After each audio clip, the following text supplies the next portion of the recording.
प्रधानं सर्वधर्माणां जननं जयतु शासनं जननं जयतु शासनं वन्दितु सर्वसिद्धे ध्रुवमचलमणोवमङ्गलिं पत्ते उत्थामि समय पावने नमोऽस्तु केवली भैलम् नमः चमत्काराय स्वामिभूत्याचकाशते चित्स्वभावाय भावाय सर्वभावान्तरचिते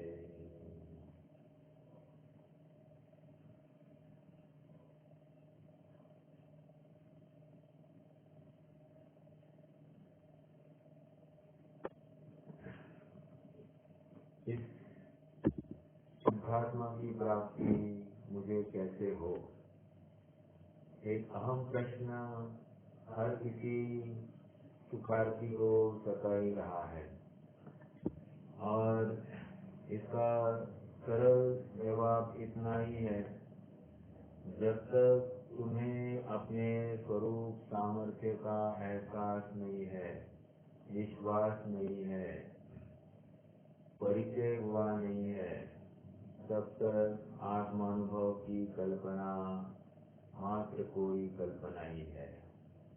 भले से कक्षाएं जितनी कम हुई है हो गई है, लेकिन जब तक तुम्हें अपने वस्तु स्वरूप की महिमा नहीं प्रकट होती, तब तक तुम उसमें रुचिवंत या उसमें स्थिर हो ही नहीं सकता। आत्मा का परिचय कराने वाली या संक्षेप में रैपिड फायर परिचय कराने वाली ये 47 शक्तियाँ तो अनंत है, लेकिन इनमें से कुछ एक का बखान आचार्य देव यहाँ पर कर रहे हैं, जिससे अपनी वस्तु का महिमा मंडन हो और इस महिमा मंडन के साथ इस जीव को अपनी वैभव या अपनी सामर्थ्य का एहसास हो जाए, तो कदाचित ये जो ईश्वरों में दिन रात भाग रहा है और उनसे सुखी होने की कल्पना कर रहा है, उसको एक पूर्ण विराम लग जाए। हमने अब तक 18 शक्तियों की चर्चा, 17 शक्तियों की, बराबर 18 शक्तियों की चर्चा हमने कर ली है। एक बार शक्तियों के नाम दोहराते हैं और उसके आगे बढ़ेंगे।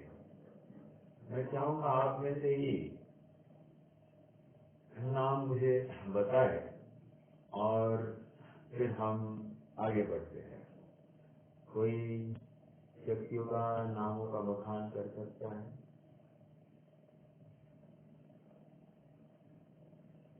और क्रम से कहो, कोई प्रॉब्लम नहीं, क्रम से कहेंगे तो ज्यादा लाभ होगा।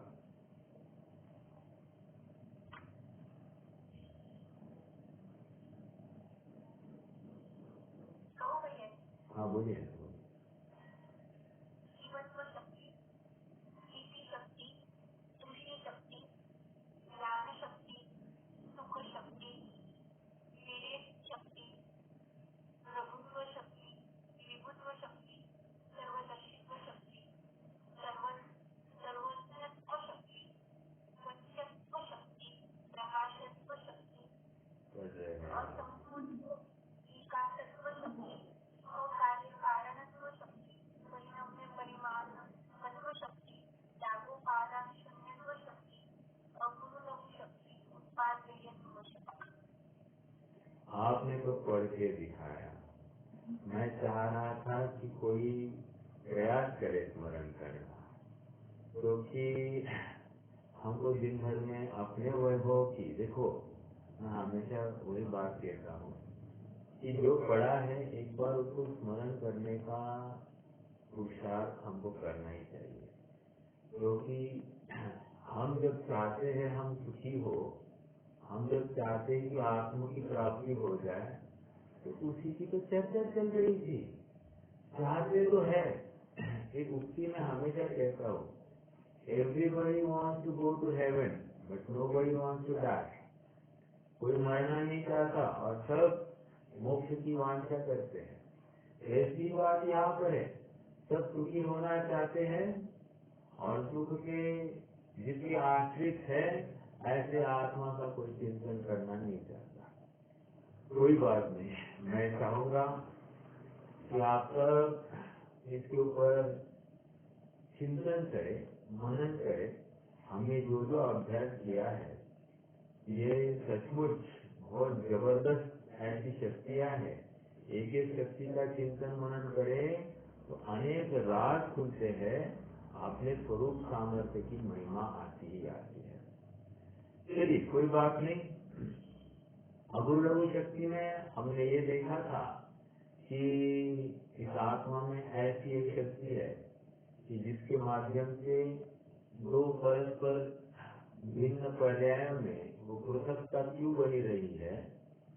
कहते हैं कि अगुरु लघु शक्ति ने उनमें षट स्थान पतित हानि वृद्धि उत्पन्न करा दी और जिसके माध्यम से दो समय की पर्याय भिन्न भिन्न भाषित होती है।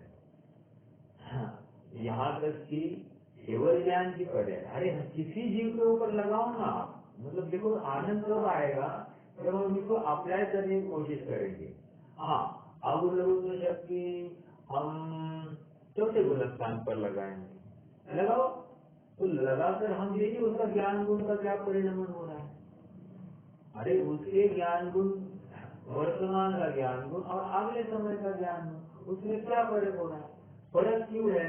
क्योंकि उसमें षट स्थान पतित हानि वृद्धि पाई जाती है। तो षट स्थान पतित हानि वृद्धि मतलब संख्या गुण वृद्धि, असंख्या गुण वृद्धि, अनंत गुण वृद्धि, संख्या भाग वृद्धि, असंख्या भाग वृद्धि, अनंत भाग वृद्धि। ऐसा हमने वृद्धि कर दिया। अभी वृद्धि की जगह पर मात्र हानि हानि हानि लगा दीजिए। ऐसे 6 हानियां, तो ऐसे टोटल 6 स्थान 12 स्थान पाए जाते हैं जहाँ पर मात्र ज्ञान गुण में विनालिकता पाई जाती है। ये तो 12 स्थान कहने के हो गए। वैसे संख्यात का फिगर अपने आप में बहुत बड़ा है, असंख्यात का फिगर अपने आप में बहुत बड़ा है और अनंत का फिगर अपने आप में बहुत बड़ा है। तो आप विचार कीजिए कि कितने स्थान होंगे, अविभाज्य प्रतिच्छेद के वेरिएशन कितने संभव है।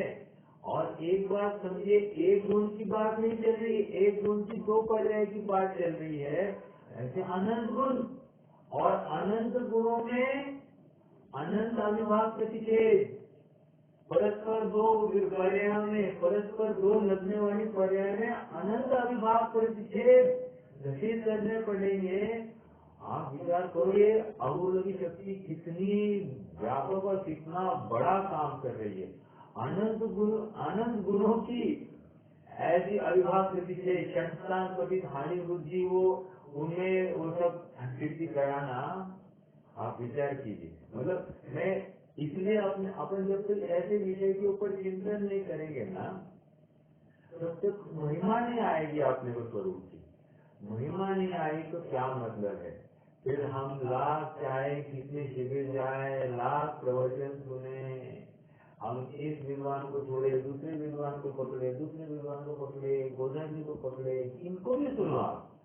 At the end of the day हमको हमारा चिंतन जरूरी है। जब तक हमने चिंतन नहीं किया कोई उपलब्धि नहीं है, कोई उपलब्धि नहीं।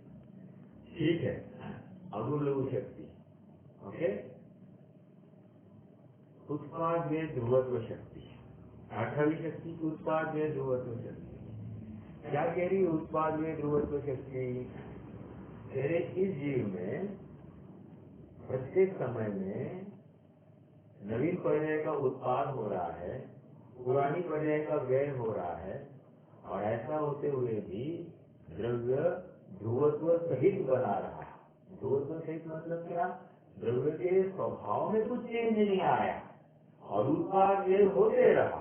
ओके, इसी को तत्वार्थ सूत्र में 5वें अध्याय में सभी द्रव्यों के ऊपर लगाकर बताया। उत्पाद व्यय द्रव्य युक्तम सत सत द्रव्य लक्षणम। ठीक है, ये क्या आया? ये यही से तो आया।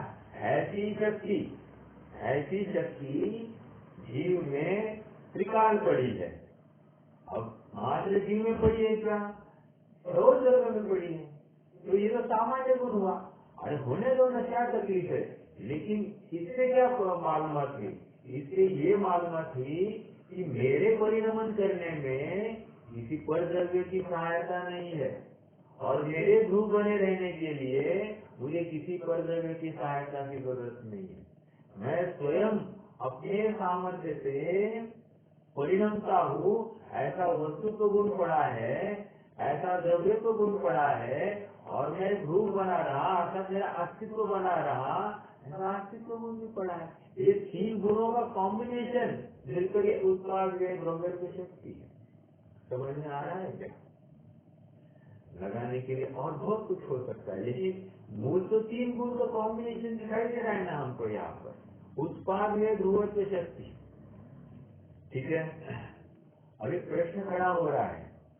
तब उत्पाद में मतलब यहाँ पर कह रहे क्रमवर्ती और ध्रुव अक्रमवर्ती।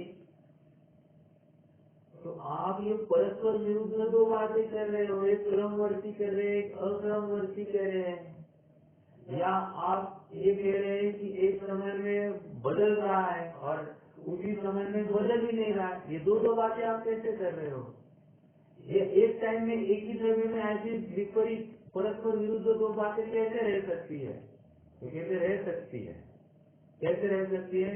जैसे इस जीव में एक ऐसी शक्ति है, परिणाम शक्ति, जिसकी वजह से क्या हुआ? ये परस्पर विरुद्ध 2 बातें एक ही समय में एक ही द्रव्य के लिए अनुकूल रूप कार्य करती है। प्रतिकूल रूप कार्य नहीं, अनुकूल रूप कार्य करती है। देखो, एक शक्ति हुई परिणाम में परिणामकत्व शक्ति। ठीक है, ये शक्ति क्या थी? परिणाम में परिणामकत्व शक्ति यहाँ ज्ञानाकारों को ग्रहण करने और स्वनिमित्तिक ज्ञानाकारों के ग्रहण करने के स्वभाव रूप परिणाम में परिणामकत्व शक्ति। मतलब ज्ञान के संबंध 2 द्रव्यों में घटित करने की बात थी। कर्ता कर्म संबंध घटित नहीं हो रहा था, ऐसा परिणाम में परिणामकत्व शक्ति। अब यहाँ परिणाम शक्ति, वहां पर मैंने क्या कहा? परिणाम्य परिणामकत्व। ठीक है, और यहाँ पर मात्र परिणाम शक्ति। शब्द ऑलमोस्ट सिमिलर है, लेकिन दोनों का भाव भिन्न है। परिणाम में परिणामकत्व शक्ति के माध्यम से ज्ञान के संबंध, मैं किसी के जानने में आऊं, मैं किसी को जानूं, मैं पर को जानूं, पर के द्वारा जानने में आऊं, पर मुझे जाने और पर मेरे द्वारा जाना जाए, ऐसी वो शक्ति थी परिणाम में परिणामकत्व शक्ति। यहाँ पर परिणाम शक्ति के माध्यम से ये कह रहे हैं परस्पर विरुद्ध 2 कार्य एक ही समय में एक द्रव्य में कैसे हो रहे हैं? तो कह रहे परिणाम शक्ति ऐसा सामर्थ्य दे रही है, ऐसे कितने भी परस्पर विरुद्ध 2 कार्य हो, उनको एक ही समय में अपना अपना काम करने का सामर्थ्य एक ही द्रव्य में वो परिणाम शक्ति देती है। अब अस्तित्व नास्तित्व और क्या है? और बोलो, नित्य अनित्य, भेद अभेद, ये जितने भी धर्म है एक ही द्रव्य से आश्रित है और एक ही द्रव्य में परस्पर विरुद्ध 2 कार्य कर रहे हैं। ऐसा होते हुए भी दोनों को समान ताकत देना, एक साथ उसी द्रव्य में धारण किए रखना, ये परिणाम शक्ति। ये किसकी तरफ कथन है? अरे आत्मा में अनंत धर्म युगल है और अनंत धर्म युगलों को धारण किए रखना, उनका अपना अपना परिणमन, अपना अपना कार्य करते रहना, ये किसकी वजह से संभव है? परिणाम शक्ति की वजह से संभव है। समझ में आया? हमको लगता है क्या एक बार हमको ज्ञान दर्शन सुख सिखा दिया आपने, खत्म हो गया अभी आत्मा। अरे खत्म नहीं परिणाम शक्ति देखो, एक एक काम अभी ये धर्म युगल को बनाए रखने का काम किसी को दिया है। बैकेंड में कौन काम कर रहा है? ये परिणाम शक्ति काम कर रही है, वो है, इसलिए धर्म युगल अपना अपना काम कर रहे हैं। ठीक है, भगवान एक उदाहरण देते हैं। देखो हम लौकिक में भी ऐसे परस्पर विरुद्ध दो कार्य करते हैं। देखो जैसे दो भाई है और दो भाई क्या कर रहे हैं, एक भाई खरीदी का काम करता है, परचेज, सब जगह से माल खरीद के लेके आना दुकान के लिए एक भाई करता है, और दूसरा भाई क्या कर रहा है, दुकान में बैठकर ग्राहकी करता है, सेल्स। अब क्या हुआ, भाई ने बहुत माल लाया, परचेज वाले ने बहुत माल खरीद के लाया, तो जो दुकान में बैठा है वो बोलेगा अरे आज ये दुकान खाली नहीं हो रहा, तू क्यों माल ला रहा है, क्यों माल ला रहा है, ऐसा कहेगा। और जो परचेज कर रहा है और जो सेल कर रहा है बहुत माल बेच दिया, तो जिसने माल लाया है वो क्या अभी तो माल लाएगा, फिर से तुम्हें माल लाना पड़ेगा, अभी तो माल लाया फिर से लाना पड़ेगा, ऐसा झगड़ा करेगा? नहीं करेगा। क्यों नहीं करेगा? एक दूसरे के ऊपर दोनों खुश हो रहे हैं, इसने बहुत माल लाया और इसने बहुत माल सेल किया, इससे दोनों खुश हो रहे कि नहीं हो रहे? परस्पर विरुद्ध दो कार्य है ना, एक लाने का काम कर रहा है, छोड़ना भगाने का काम कर रहा है, ऐसा होते हुए दोनों खुश। किसकी वजह से? ये परिणाम शक्ति की वजह से। समझ में आया? उदाहरण दे रहे हैं, और एक उदाहरण आगे बढ़ाते हैं अपन। मान लीजिए जो दुकान में ग्राहकी करता है, माल देता है, वो क्या कर रहा है, वो लोगों को उधारी पे माल देता है। और एक भाई और है, वो क्या करता है, वसूली करता है, एक एक के घर पे जाके वसूली करके लेके आता है पैसे। ये क्यों हो रहा है? एक धंधा बढ़ाने का काम कर रहा है और एक वसूली करने का काम है, मतलब दोनों परस्पर विरुद्ध काम है। ऐसा होते भी एक दूसरे के ऊपर है। समझ में आया? ये क्यों कर रहे हैं? परस्पर विरुद्ध कार्य एक ही धंधे में दिखाई देते हैं और दोनों धंधा बढ़ाने का ही काम करते हैं। ऐसा ही परिणाम शक्ति के माध्यम से परस्पर विरुद्ध दो कार्य होते हैं, दिखाई देते हैं, लेकिन दोनों वहाँ पर इस आत्मद्रव्य की हयाती में होने में कार्यकारी है। एक उत्पाद में रूप कार्य हो रहा है, अर्थात बदलते हुए द्रव्य को दिखाता है, और एक न बदलते हुए द्रव्य को दिखाता है। ऐसा दोनों कार्य एक ही द्रव्य में पाए जा रहे हैं। ये परिणाम शक्ति की वजह से हो रहा है। ठीक है, परिणाम शक्ति समझ में आया? परिणाम शक्ति। अब आगे बढ़ेंगे।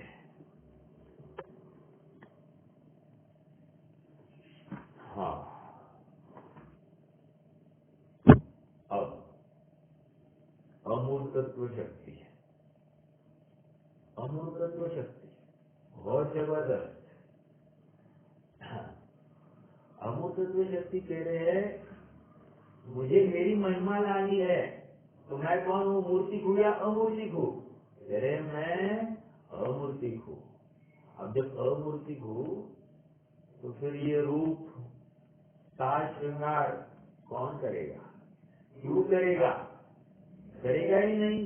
ये कैसे होगा? अमूर्तित्व, अमूर्तत्व शक्ति का निर्णय करने से हो जाएगा। देखो द्रव्य संग्रह में आत्मा को मूर्ति भी कहा है, गौला में भी कहा है, यहाँ पर भी द्रव्य संग्रह में भी कहा है कि आत्मा मूर्तिक है। वहाँ अपेक्षा क्या है? वहाँ ये कहा द्रव्य कर्म से युक्त आत्मा मूर्तिक, द्रव्य कर्म से युक्त आत्मा की बात चलती है।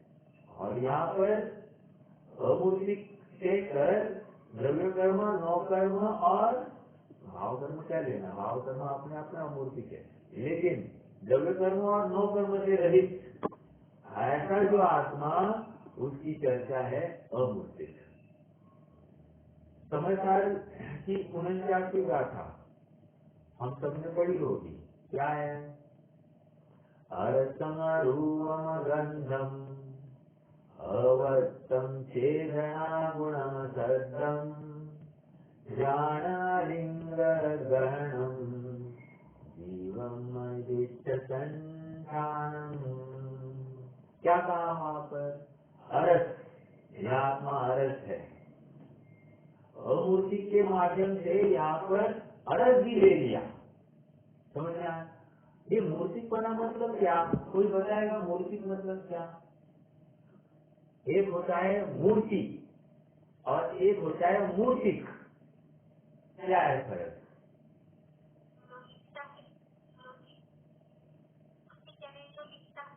और मूर्ति मतलब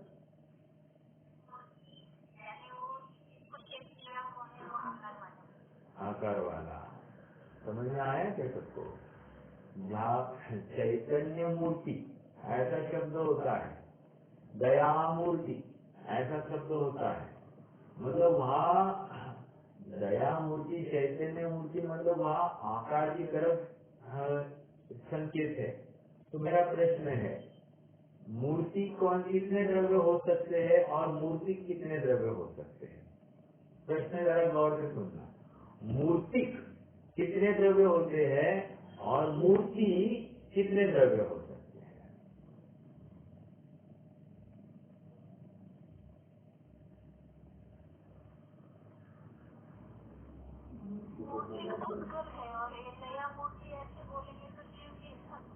जीव से। ओके, ऐसा है। मूर्ति 6 द्रव्य है, 6 द्रव्य को मूर्ति कहा, और मूर्तिक मात्र खुदगत होगा। ठीक है, चलिए, क्योंकि अपन अभी ले रहे हैं ना कि आकार जहाँ पर है वो मूर्ति। हाँ बोलिए बोलिए। अभी जो हम तत्व शक्ति पढ़ रहे हैं वो जीवित्व शक्ति के विरुद्ध नहीं, जैसे वही मीनिंग निकल रहा है। हाँ, जीवत्व शक्ति में क्या था? वो जी रहा है। हाँ बराबर, राइट। अमूर्तत्व में भी वैसे ही आता है। ना मरेगा नहीं, कहा लिखा मरेगा नहीं? मैंने अभी तक कहा ही नहीं मरेगा नहीं। देखो, जीवत्व का रूप अमूर्तत्व में है, लेकिन अमूर्तिकपना उसका कभी मूर्तिक होगा नहीं। ये हो सकता है, तो ऐसा मूर्तिक नहीं था, मूर्तिक नहीं है, मूर्तिक नहीं रहेगा, ऐसा आप जब कहोगे तो वो चल सकता है। जीवत्व का रूप इसमें अमूर्त तत्वों में दिखाई देगा, लेकिन अमूर्तिक इज नॉट जीवत्व। कैसे? अरे अमूर्तिक मतलब ये स्पर्श रस गंध वर्ण से युक्त नहीं होगा, इसी को यहाँ पर अमूर्तिक कह रहे हैं। और इसलिए तो मैंने अभी आशा की कहकर बताई, अरसम अरूपम गंधम, अर्थात मैं इंद्रियों के माध्यम से जानता ही नहीं, इंद्रियों के माध्यम से ग्रहण करता ही नहीं, मैं अव्यक्त हूँ, मैं अशब्द हूँ। ये सब बातें कहाँ पर आई? अमूर्त तत्व शक्ति के माध्यम से समझी। बहुत बड़ा बेटा है अमूर्तिक का। और देखो, ये अमूर्तिक कहने का प्रयोजन क्या है, ये भी एक समझना बहुत जरूरी है। अमूर्तिक शक्ति ऐसी क्यों बताई? अमूर्तिक तो अन्य द्रव्य भी है ना, कौन सा बोलो? अमूर्तिक और कौन से द्रव्य है? धर्म अधर्म आकाश काल, ये भी तो अमूर्तिक है। फिर इसको शक्ति के रूप में यहाँ पर जीव ने क्यों डाल दिया? प्रश्न भी बहुत बड़ा खड़ा होना चाहिए। क्योंकि आप जीव के असाधारण गुणों की चर्चा करने जा रहे, जिससे हमको महिमा आए, तो यहाँ पर अमूर्तिक तो क्यों डाल के दिखाया? इसलिए डाल के दिखाया कि इसको परिचय मूर्तिक पने का ही है ना। जन्म से लेकर मरण तक एक मूर्ति की तो बात चलती। देखो, जैसे कोई मुझे मिलने आए और क्यों भैया बहुत दुबले हो गए, क्यों भैया बहुत मोटे हो गए, बहुत शेपलेस, शेप वाले, ये कहाँ से लाया? ये बात कह रहे हैं कि आप चर्चा किसकी कर रहे हैं? मूर्तिक पने की चर्चा कर रहे हैं। आत्मा तो क्या है इसमें? दुबला पतला आत्मा होता है क्या? आत्मा में कुछ हल्का भारी होता है क्या? आत्मा में कुछ काला गोरा होता है क्या? कुछ भी नहीं होता है। तो ये सब बातें अमूर्तिक कहकर हम ये समझाना चाह रहे हैं आचार्य देव यहाँ पर कि दिन रात तू जिस माध्यम से आत्मा का परिचय कर रहा है, वो आत्मा तो इंद्रिय के माध्यम से परिचित हो रहा है, लेकिन यहाँ पर कह रहे ये अतीन्द्रिय पदार्थ है। अमूर्तिक कहकर ये अतीन्द्रिय है। अतीन्द्रिय पदार्थ इंद्रिय से कैसे जाना जा सकता है? इसलिए कह रहे अमूर्तिक शक्ति है। ठीक है, समझ में आ रहा है? देखो एक बुंदा ऊपरी जितना भी पढ़ते हैं वो अमूर्त से ही पढ़ते हैं। फिर से बोलिए, मुझे समझ में नहीं आया। हम जो सभी लोग पढ़ते हैं वो अमूर्त का ही पढ़ते हैं, जो हमें दिख नहीं रहा है आत्मा, उसका ही पढ़ते हैं। हाँ, आत्मा तो दिखते आपका नहीं है। आपका आपका कहना ये है, हम ये जितना भी तत्व ज्ञान हासिल कर रहे हैं, एक अमूर्तिक पदार्थ की प्राप्ति के लिए ही कर रहे हैं। ऐसा है तो ठीक है, वही उसी की तो बात है, बिल्कुल सही। यहाँ पर अमूर्तिक जैसे हम पढ़ रहे हैं पुद्गल के माध्यम से, समझना मैं उल्टी बात कर रहा हूँ। हम पढ़ रहे हैं पुद्गल के माध्यम से, सुन रहे हैं पुद्गल के माध्यम से, और समझ रहे हैं अमूर्तिक पदार्थ। ओके, रूपी के माध्यम से अरूपी पदार्थ को समझने की कोशिश कर रहे हैं। शब्द के माध्यम से शब्दातीत ऐसे आत्मा को समझने की कोशिश कर रहे हैं। व्यक्त के माध्यम से अव्यक्त को समझने की कोशिश कर रहे हैं। आप कितने जन पकड़ पा रहे मुझे मालूम नहीं, लेकिन हाँ हाँ, मतलब मूर्ति के माध्यम से हम अमूर्त पदार्थ का निर्णय करने की कोशिश कर रहे हैं। ऐसा ये अमूर्तिक शक्ति है आत्मा में। एक छोटा सा दाग लग जाए मुख पर तो दिन रात उसी के पीछे पड़ा रहता है, बेचैन हो जाता है। क्यों हो रहा है? क्योंकि स्वयं को मूर्तिक मान रहा है। और आचार्य देव पहले ही बोले तू अमूर्तिक है। हे जीव, ये नक्की कर कि तू अमूर्तिक पदार्थ है। समझ में आ रहा है क्या? आज संसार अनादि से छोड़ो, आज इस भव का वर्तमान संसार जन्म से लेकर हम छोटा बच्चा भी आया, श्रेयांश कैसा हंसता है, श्रेयांश कैसा बोलता है, श्रेयांश कैसे गाता है, तो श्रेयांश हंसता बोलता खाता श्रेयांश कैसा दिखता है, सुंदर दिखता है। बस हाथ के माध्यम से उसको एक्सप्रेशन कराने लगाते कि नहीं लगाते, तो हम उसका परिचय कहाँ से कराते हैं? उसको उसका परिचय उस मूर्तिक पदार्थ के माध्यम से कराते हैं। और फिर ये संसार ऐसा हावी हो जाता है, ये स्वयं को अमूर्तिक देखने के लिए तैयार होता नहीं है। प्रयास भी करे, उसको 1000 बार कहा भी जाए भैया तो अमूर्तिक पदार्थ है, हाँ हूँ आप अमूर्तिक हूँ, अमूर्तिक हूँ ऐसा कहता तो है लेकिन मानता नहीं है। और जब मानेगा नहीं तो आत्मानुभव खास होगा। समझ में आ रहा है क्या? सुखी होना चाहता है लेकिन निर्णय नहीं कर रहा है। समझ में आ रहा है? जिस दिन निर्णय करें उस दिन सुखी हो, ऐसा कहने की जरूरत नहीं पड़ेगी। लेकिन आत्मस्वरूप कहता है ये तो नक्की करे, आत्मस्वरूप भी मालूम नहीं है और सम्यक तो प्रकट करना है। कैसे संभव है? वह आधी अधूरी साधना या आधी अधूरी विद्या कार्यकारी नहीं होती है। पूरी विद्या ही लेंगे तभी आत्मानुभव हो सकता है, तभी सम्यक हो सकता है। वो भी रुचि पूर्वक बहुत इम्पोर्टेंट बात है, रुचि। क्योंकि हमने आत्मा के बारे में समझ लिया ये 43 शक्तियाँ, लेकिन रुचि ही जागृत नहीं हुई तो क्या लाभ होगा?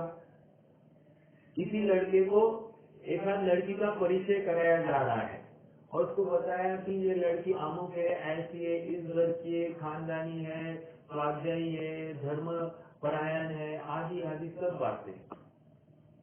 इतना सुनने के बावजूद भी उसको मिलने का भाव नहीं हुआ, अर्थात उसको रुचि ही नहीं हुई उस लड़की में, तो वो क्या वो लड़की के साथ शादी करेगा? नहीं करेगा। इसका परिणाम ब्रह्मचर्य वाला है, समझ में आ रहा है। हम यहाँ पर भी वही बात कह रहे हैं, एक अपोजिट सेंस में करना है अभी, कि यहाँ पर हमें आत्मा की तरफ महिमा मंडन कराया जा रहा है, लेकिन हाँ ज्ञान तो कर लिया, लेकिन आत्मा की तरफ देखा ही नहीं। अरे देखा नहीं तो क्या लाभ होगा? कुछ भी लाभ नहीं होगा। अर्थात ये ब्रह्मचारी बना रहा, ब्रह्मचारी मतलब भटकेगा।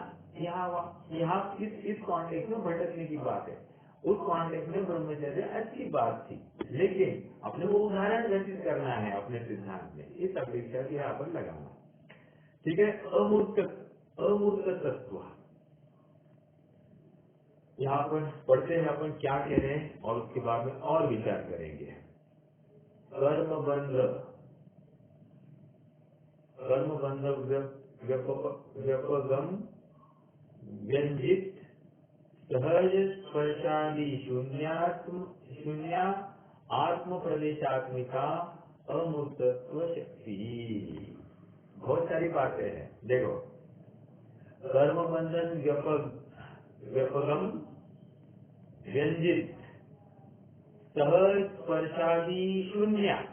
स्पर्शादि शून्य मतलब क्या? स्पर्श रस गंध वर्ण से शून्य, स्पर्श से शून्य मतलब देखो आत्मा इस शरीर में रह रहा है, कब से रह रहा है? अनादिकाल से रह रहा है, अनादिकाल से अनंत शरीरों में रहता आया है। तो प्रश्न ये है कि इतने साल से ये शरीर में रह रहा है, तो कभी आत्मा ने शरीर को स्पर्श किया क्या? यदि स्पर्श किया होता तो क्या होता? दो बातें होती। यदि स्पर्श किया होता तो ये जड़ हो गया होता, ये तो सरल उत्तर हो गया। और एक उपहासात्मक उत्तर, यदि स्पर्श किया होता तो ये खून का स्पर्श होने से ये खून से लथपथ हो जाता, और जब आत्मा बाहर निकलता इस शरीर से तो लाल लाल आत्मा दिखाई देता। अब एक समय में आप विचार कीजिए कितने आत्माएं यहाँ से वहाँ ट्रांसफर हो रहे हैं कितने जन शरीर छोड़ रहे हैं, तो सारे ब्रह्मांड में यहाँ पर लाल लाल आत्माएं घूमती हुई दिखाई देती तो भूत भूत सब ये जो कहते हैं ऐसे ही दिखाई देता। कहने की बात यह है कि आज स्पर्श ही नहीं किया, अनादिकाल से शरीर में रहता हुआ आत्मा शरीर को स्पर्श ही नहीं कर रहा है। समझ में आ रही बात? यहाँ पर समझाते हैं अमूर्ति के माध्यम से ये स्पर्शादि शून्य है स्पर्श से इसका परिचय किया जाए ऐसा ये आत्म वस्तु नहीं है। ये रस के माध्यम से आत्मा का ज्ञान किया जाए ऐसा ये आत्मा अरस है। गंध के माध्यम से आत्मा का परिचय किया जाए ऐसा यह आत्मा अगंध है, मतलब हो नहीं सकता, अगंध स्वभाव ये, उसका गंध के माध्यम से परिचय नहीं किया जा सकता। ओके।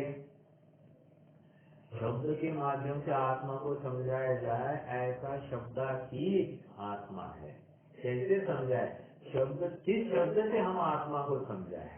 ठीक है। हाँ। और अव्यक्त है, व्यक्त किया नहीं जा सकता।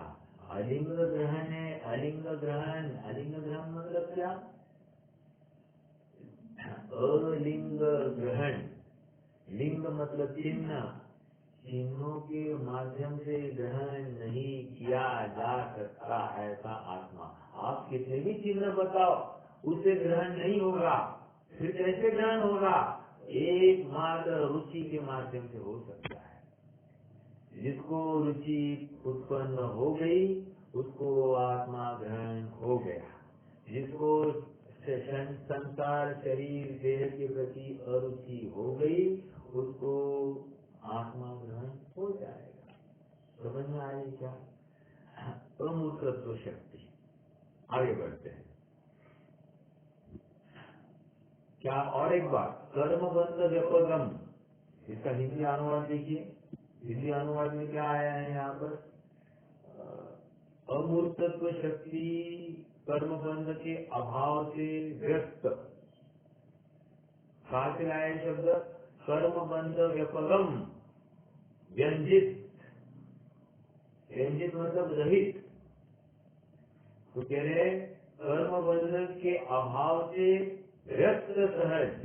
एक बात और कह रहे हैं, एक बात तो अपन स्पर्श रसगंध वर्ण के माध्यम से अपन ने कही, दूसरा ये कह रहे हैं कर्म बंध से रहित यह आत्मा है। अब ये ऐसा भी आत्मा अमूर्तिकत्व की वाली वजह से है। कर्म बंध से युक्त कहते तो क्या तकलीफ होगी? ये व्यवहार का कथन है, ये निश्चय का कथन यहाँ पर क्या है? कर्म बंध से रहित ऐसा आत्मा है।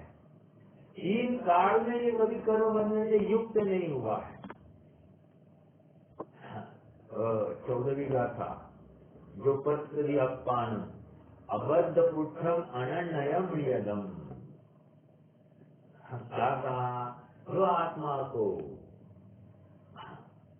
अबद्ध, बंधा हुआ देखता, बंध से रहित देखता है, अस्पृष्ट, स्पर्श से रहित देखता है,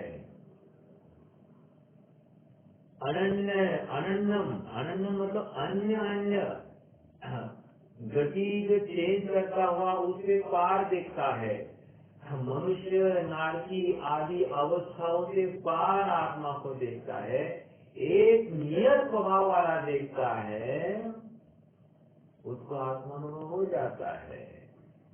समझ में आ रहा है? आत्मानुभव प्रकट करने की बात है, वही तो समाचार में बताया था। समाचार का परिशिष्ट उसी बात का तो फिर से उजागर कर रहा है। हम कहते हैं परिशिष्ट मतलब क्या? मना भूयो चिंतते, मतलब क्या? हम दोबारा एक बार फिर से विचार करते हैं, हमने क्या कहा था।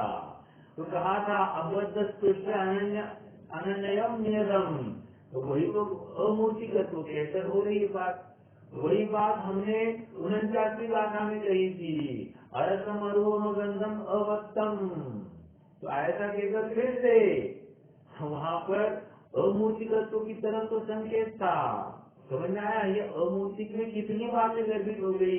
ये कर्म से बंधित नहीं होता, कर्म इसे स्पर्श भी नहीं कर सकता, ये स्पर्श गंध वर्ण से रहित है, ऐसा यह आत्मा अमूर्तिक शक्ति वाला। समझ में आ रहा है क्या? हाँ, इससे क्या सीख मिलती है? एक तो तत्व विचार करने के लिए और धार आती है, चिंतन में और प्रगाढ़ता आती है, एक विश्वास आ जाता है, ये शरीर की हीनादिकता, ये व्याधि, ये मेरी है ही नहीं, कर्म बंध से रहित हूँ, अर्थात कर्म के उदय से भी रहित हूँ। समझ में आ रहा है क्या? जब हम कह रहे हैं कर्म के बंध से रहित हूँ, तो कर्म के उदय से भी रहित रहा। और ऐसा जो निर्णय करता है, ये कर्म मुझे बाधित नहीं करते हैं, मैं कर्म क्या है, मैं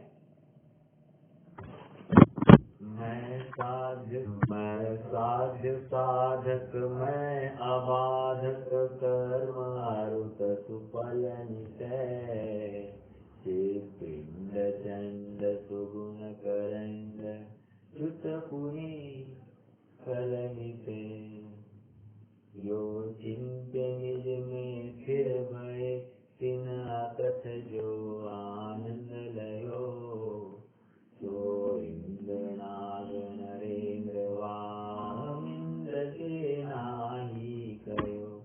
मैं तो ये कहना चाह रहा हूँ कि वहाँ पर भी जो ऐसा विश्वास करता है, जो ऐसा निर्णय करता है, कर्म में प्रभावित करता नहीं है, मैं कर्म से विरक्त ही हूँ, कर्म से स्पर्शित हुआ ही नहीं है, ऐसे आत्मतत्व का जो निर्णय करता है, वही तो आत्मा में जाने के लिए प्रेरित होगा।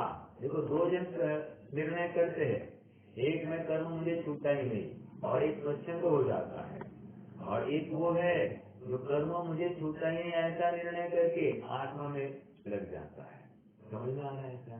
जो बाहर गया उसकी तो बात ही नहीं है, वो स्वच्छंद भी करना चाहता है, उसने निर्णय ही नहीं किया है वस्तु का, लेकिन इसने सच्चे विचार पूर्वक सच्चा पुरुषार्थ किया है तभी तो अंदर गया है।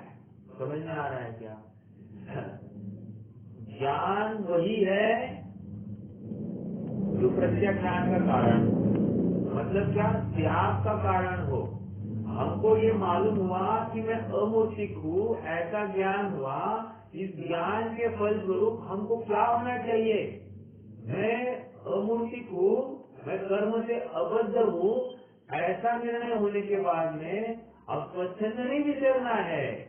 अब जो हमारी आसक्ति थी इस देह में या कर्म से मैं प्रेरित ऐसा भाषित हो रहा था, कर्म मुझे प्रभावित करते हैं, दुखी करते हैं, सुखी करते हैं, ऐसा मैं मान रहा था, उस मान्यता का खंडन हो जाता है। ये इतना बड़ा काम इस अमुक्तत्व शक्ति ने किया है। समझ में आ रहा है क्या? तो आज हमने कौन सी देखी? अब तक हमने उत्पाद में ध्रुवत्व शक्ति देखी, अबुर्लघु शक्ति का फिर से एक बार विचार किया, परिणाम शक्ति देखी। परिणाम शक्ति परस्पर विरुद्ध दो शक्तियों को एक साथ एक ही धर्म में, एक ही द्रव्य में धारण किए रखना और उनको अपना अपना काम करने के लिए फ्री हैंड देना, ये परिणाम शक्ति, ठीक है। और अब हमने देखी अमूर्तत्व शक्ति। अमूर्तत्व शक्ति पूरा समय काल समर्पित है इस अमूर्तत्व शक्ति के लिए। समझ में आ रहा है क्या? क्यों? जीव वही से तो अटका है। आगे चलकर आचार्य देव ने 148 करोड़ प्रस्तुतियां, यह मैं नहीं हूँ ऐसा हे जीव तू मन, ऐसा कहा है। मतलब मति ज्ञानावरण कर्म मैं नहीं हूँ ऐसा तू मान, शुद्ध ज्ञानावरण मैं नहीं हूँ ऐसा तू मान, अवधि ज्ञानावरण मैं नहीं, ऐसे 148 बार लिखते गए हैं अमृतचंद्र स्वामी। समझ में आ रहा है क्या? मतलब कितनी वहाँ पर प्रयास हुआ है, कर्म से रहित हूँ ऐसा विचार करने के लिए कितना जोर लगाना पड़ता है, ये हमको अब समझ में आ रहा है। ये आसान बात नहीं है। क्यों? क्योंकि अनादि का संस्कार ऐसा ही है।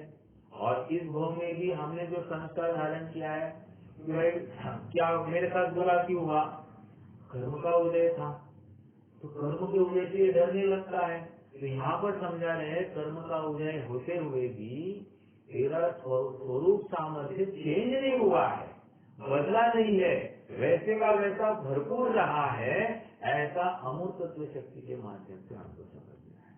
ठीक है, आगे बात क्लियर हो रही है। अब अगली शक्ति की तरफ बढ़ेंगे।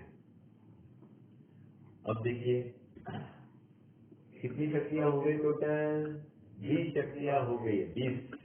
ठीक है, आगे बढ़ते हैं। अकर्तृत्व शक्ति और अभोक्तृत्व शक्ति दो एक साथ ले रहे हैं। क्यों? अकर्तृत्व शक्ति और अभोक्तृत्व शक्ति, ये अकर्तृत्व और अभोक्तृत्व का अर्थ मैं पर का करता नहीं और मैं पर का भोगता नहीं, ऐसा नहीं लेना। यहाँ पर थोड़ा सा अलग है। यहाँ पर कह रहे हैं जीव अपने रागादि भावों का करता नहीं, अकर्तृत्व शक्ति, और जीव अपने रागादि भावों का भोगता नहीं, अभोक्तृत्व शक्ति। क्या कहा? ये थोड़ा सा जैसे अभी हम कह रहे हैं कि देखो एक कथन ऐसा, जिनवानी का एक कथन है, एक कथन ऐसा मिलता है कि हमको वर्तमान परिणाम में जो वर्तमान समय में जो परिणाम हुआ है उसका वेदन करता है, उस संबंधी आकुलता का भोग करता है आत्मा। जैसे मान लीजिए बच्चा अपने रूप में ही परिणमित हुआ तो मुझे आकुलता हुई, फिर आकुलता वर्तमान वाली मेरी अपनी जीना, तो मैंने वो आकुलता जो हुई, उस आकुलता को लेकर जो दुख हुआ, ये किसने वेदन किया? मैंने ही तो वेदन किया, तो मैं ही भोगता हुआ ना उस आकुलता का। और भविष्य में फिर से इस विपरीत भाव रूप जो परिणाम किया उसका फल, उसका जो कर्म बंध हुआ भविष्य में मिलने वाला है, राइट? ये तो हमको हम यही तो बात सुनते हैं और उस कर्म बंधन से डरने के लिए तो हम वहां से हटते, राइट। अब यहाँ पर समझा रहे हैं तू अकर्ता है और अभोक्तृ है, लेकिन कौन सा? तेरा स्वभाव सामर्थ्य ऐसा है कि वर्तमान में तू चाहे जैसे विपरीत भाव कर, राग द्वेष से परिणमित हो जा, लेकिन उस राग द्वेष का तू कर्ता बन नहीं सकता। और उस राग द्वेष का वो मतलब मैं चाहूँ मैं बच्चे को डांट दूंगा, तो डांटूंगा तो डांटने का ये राग वाला परिणाम जो हुआ कि ये तू उसका कर्ता हो ही नहीं सकता और तू उसका भोक्ता भी हो ही नहीं सकता। समझ में आ रहा है क्या? यहाँ पर स्वभाव की तरफ से ये कथन किया गया है, पर्याय को गौण करके स्वभाव सामर्थ्य का यहाँ पर बखान चल रहा है।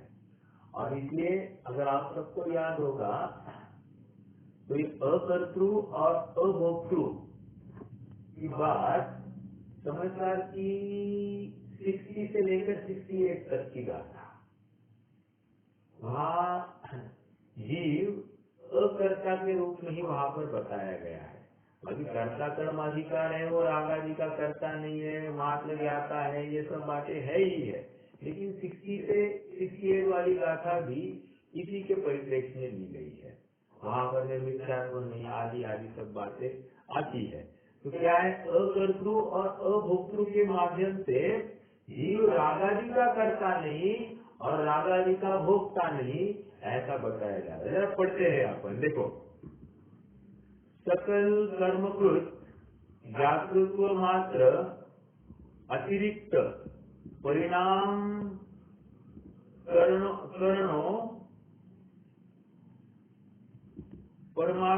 परमात्मिका अकर्तृत्व शक्ति। अब अभोक्तृत्व क्या है? सकल कर्म कर्तृ व्याकृत्व मात्र अतिरिक्त परिणामानुभवो परमात्मिका अभोक्तृत्व शक्ति। इसका हिंदी अनुवाद भी इमीडिएटली पढ़ लेते हैं। ज्ञान भाव से भिन्न कर्मोदय से होने वाले, अंडरलाइन द वर्ड ज्ञान भाव से भिन्न, ये शब्द कहाँ से निकाला? ज्ञातृत्व मात्र। ज्ञातृत्व मात्र मतलब ज्ञान भाव मात्र। और भिन्न कहाँ से निकाला? भिन्न ये शब्द अतिरिक्त। अतिरिक्त समझ रहा है? अतिरिक्त उससे अलग, ज्ञान भाव से अलग, कर्मोदय से होने वाले रागादि विकारी भावों के कर्तृत्व से रहित होने रूप अकर्तृत्व शक्ति। एक प्रश्न बहुत इंपॉर्टेंट यहाँ पर खड़ा हो रहा है। कर्म उदय से होने वाले रागादि विकारी भावों का अकर्ता। प्रश्न ये है, कह भी रहे हैं ना, कर्म उदय में होने वाले रागादि भाव, और रागादि भाव जीव के अलावा कोई करता नहीं है। ऐसा होते हुए अब यहाँ पर जीव को अकर्ता कह रहे हैं, तो प्रश्न ये खड़ा हुआ, तो कर्ता कौन है? बोलिए, ये रागादि भाव का कर्ता कौन? समझदार की अपेक्षा उत्तर देना है, क्योंकि प्रकरण समझदार का चल रहा है।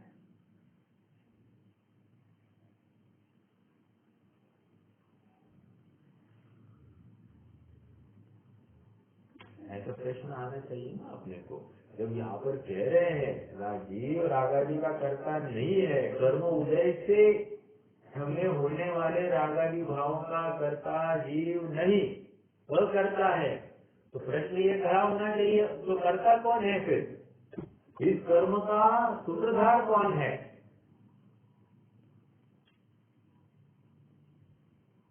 दो ही तो बातें हैं, एक जीव की बात चलती है और एक था रावणना और एक था रावणना।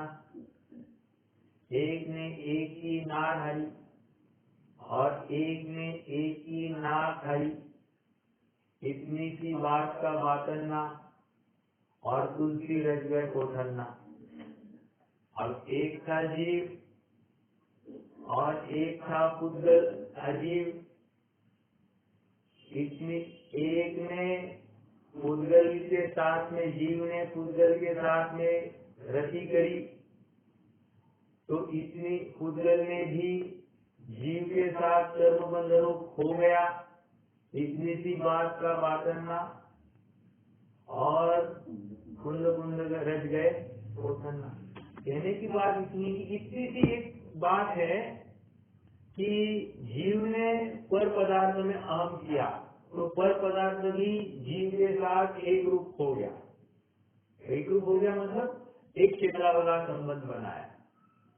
इतनी सी तो बात है, जीव ने विकार किया है, इसीलिए ये उद्गल भी विकार रूप परिणमित हो गया है। ये तो बात हो गई। अब यहाँ की बात समझाइए मुझे कि रागादि विकारी भावों के कर्तृत्व से रहित होने रूप अकर्तृत्व शक्ति, यहाँ पर इतना ही है। समझदार की अपेक्षा यहाँ पर ये कह रहे हैं कि रागादि भावों का कर्ता पुद्गल है।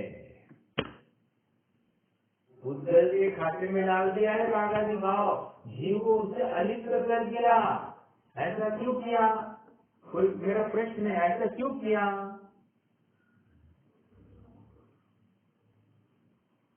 देखो, ऐसे प्रश्न आने चाहिए। जब अभ्यास हो रहा है ना, तो अभ्यास समय परिपूर्ण ऐसा अभ्यास होना चाहिए, क्योंकि एवरी टाइम आज क्वेश्चन हुआ ऐसा क्यों किया।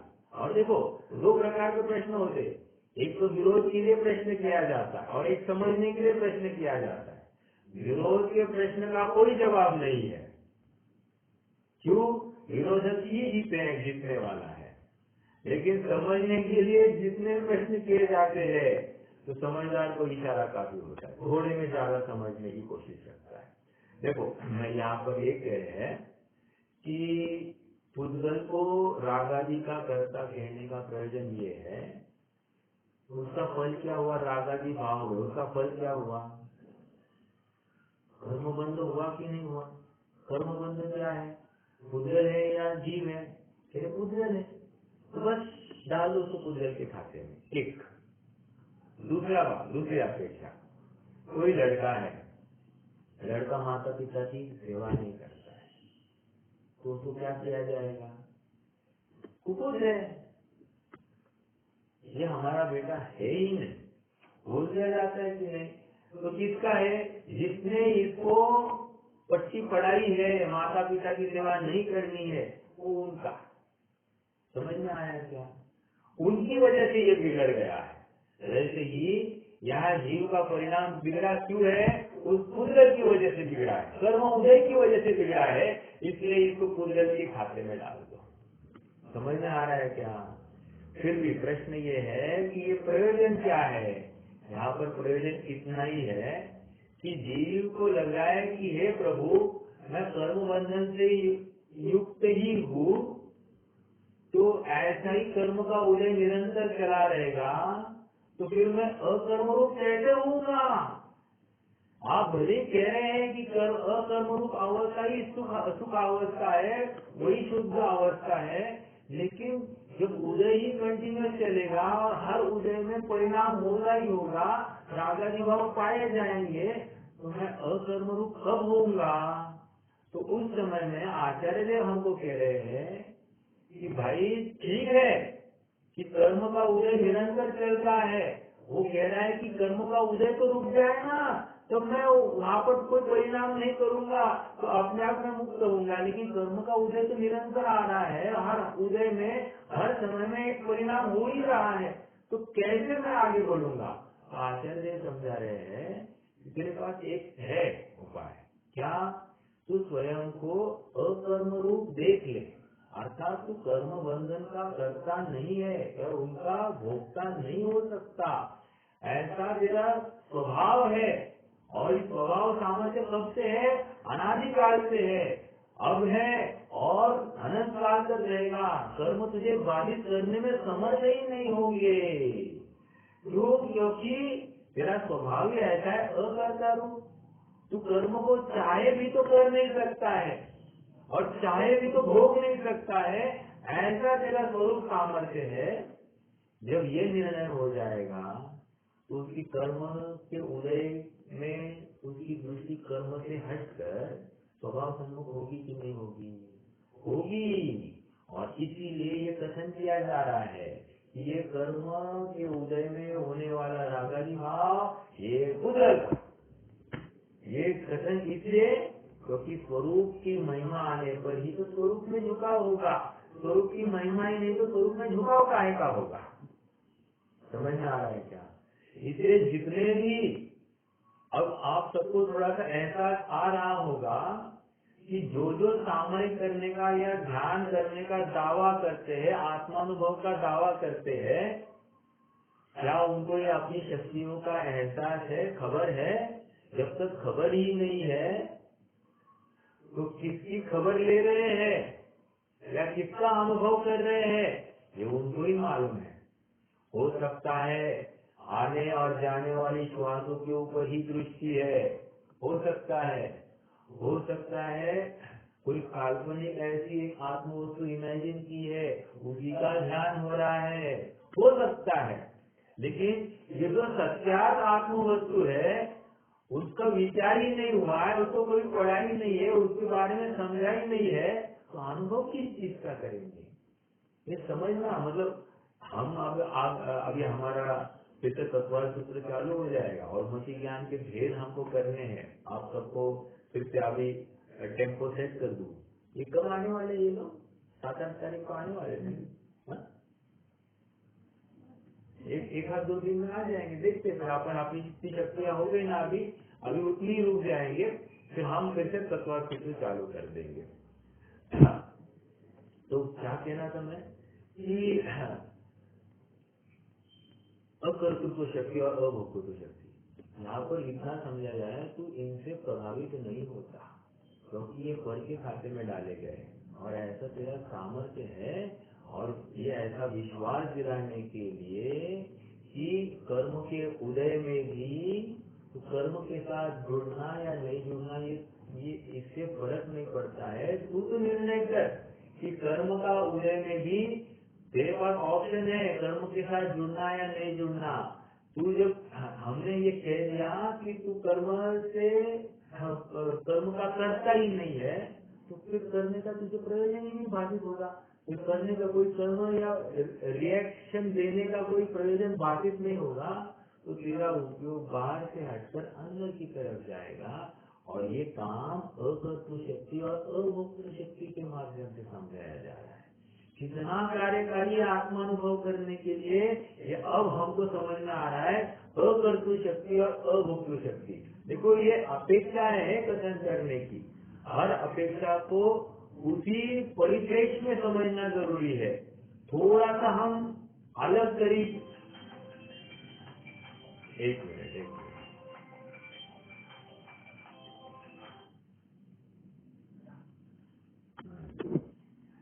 उसी परिप्रेक्ष्य में हमको उसका विचार करना चाहिए। समझ में आ रहा है क्या? अकर्तृ शक्ति अभोक्तृ शक्ति। हाँ, एक बार थोड़ा सा यहाँ से पढ़ लेते हैं, कुछ विशेष लगा तो विश्लेषण करेंगे, तो आज रुक जाएंगे। ज्ञान भाव से भिन्न कर्मोदय से होने वाली रागादि विकारी भावों के कर्तृत्व से रहित होने रूप अकर्तृत्व शक्ति है।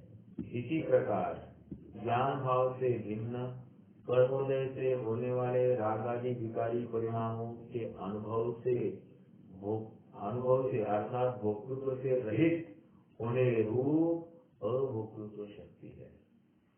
और ऐसा में अनादिकाल से बंद करता आ रहा है ये जीव और अनादिकाल से अबंध स्वभावी रहा है। कितनी बड़ी बात है ना, अनादिकाल से बंद होता आ रहा है और अनादिकाल से अबंध स्वभावी रहा है। ये ऐसा अद्भुत अपना चैतन्य वस्तु का की महिमा है। इस महिमा की जैसी जैसी ऊर्ध्व होती जाएगी वैसे वैसे इसका आनंद भी और चढ़ने लगता है, और जैसे जैसे आनंद चढ़ने लगता है वैसे वैसे परवस्तु छूटती जाती है। जैसे जैसे परवस्तु छूटती है वैसे वैसे परवस्तु और ग्रहण होने लगती है और एक समय ऐसा आ जाता है कि ये अपनी स्ववस्तु के साथ एक नेक हो जाता है। ये जीव सम्यक से युक्त हो जाता है। सम्यक को करना नहीं पड़ता, सम्यक्त्व हो जाता है। कब होगा? जब उस सम्यक्त्व के अनुरूप स्व वस्तु की महिमा इस जीव को जागृत होगी। 47 शक्तियों के माध्यम से ये स्व वस्तु की महिमा कही जा रही है, और जिस दिन ये महिमा सर पर चढ़ के नाचने लगेगी तो जगत के सारे पदार्थ तुच्छ भाषित होते हैं।